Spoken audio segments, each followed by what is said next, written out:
بسم الله الرحمن الرحيم. أرأيت الذي يكذب بالدين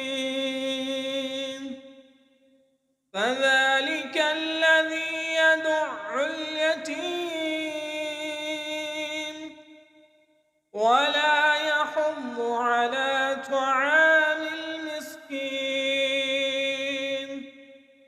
فويل للمصلين